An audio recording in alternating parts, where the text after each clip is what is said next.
Cette pièce a été faite dans le cadre d'une exposition dont le thème était eau solide.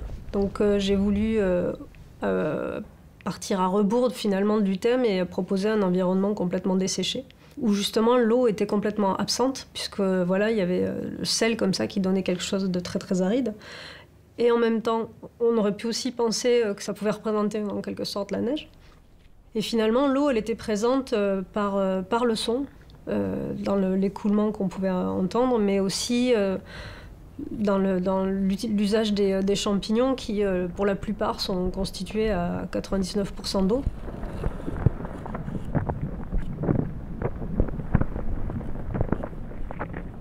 Ce qu'on peut entendre en déambulant dans la pièce et en s'approchant un peu plus de ces champignons, ça va être des sonorités entre l'insecte qui est en train de se déplacer, de rogner l'arbre, des petits crépitements, mais aussi quelque chose comme de l'ordre de l'eau qui va s'infiltrer lentement dans la matière, presque la décomposer.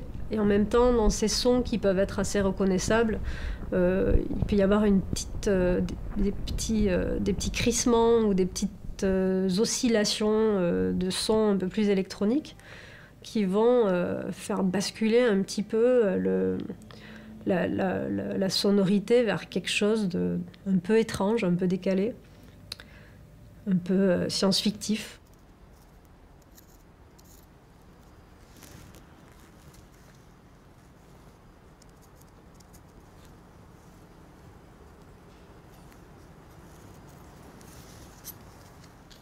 Finalement, les ambiances, les environnements que je propose, généralement, c'est pas ce qu'on pourrait appeler un décor. J'appellerais ça plutôt une sorte de diorama, un peu comme dans les musées d'histoire naturelle où on voit des scènes reconstruites, à part que là, le spectateur, il est amené à évoluer à l'intérieur.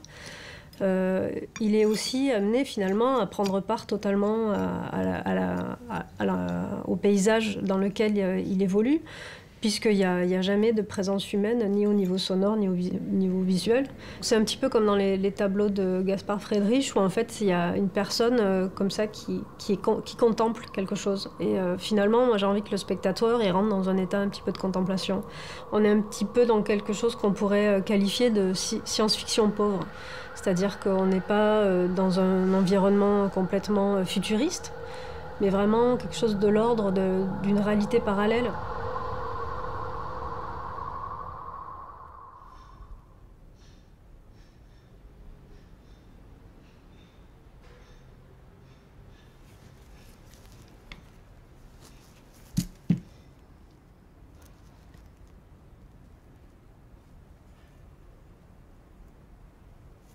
Dans les pièces que je propose, il y a deux catégories.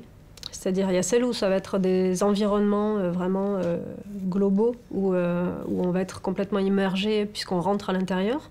Ou alors, il va y avoir une autre partie qui va être plus de l'ordre de reproduire un phénomène naturel observé.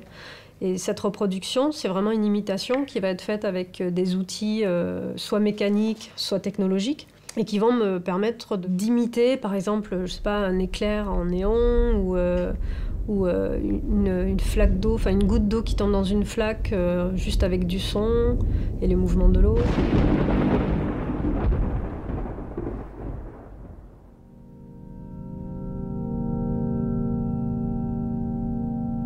Ça fait un moment que je m'inspire pas mal des pratiques de la science, mais je trouve que l'artiste et scientifique, finalement, ils ont un petit peu la même démarche. Il faut aller sur le terrain, il faut faire des prélèvements, on revient, on les analyse, on les regarde. Il y a comme une sorte de travail d'enquête aussi, pour bien comprendre la matière, aller plus loin que ce qu'on connaît déjà. Le scientifique, il va travailler en laboratoire, l'artiste en atelier, mais finalement, il y a quand même quelque chose de la pratique de la tambouille, un peu, qui sont assez proches. Que ça soit des démarches scientifiques ou juste de ramener un phénomène naturel à être vu, moi, la seule chose que je vais faire, c'est insuffler un regard poétique dessus, pour qu'il soit vu autrement.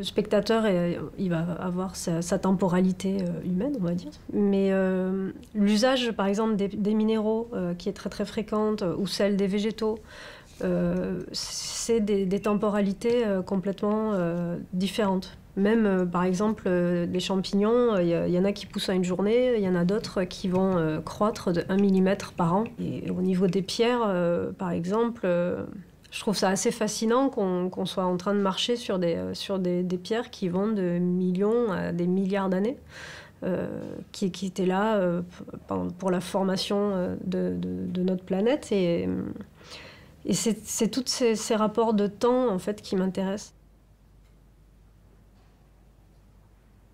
Une pierre contient une poésie et une beauté assez puissante.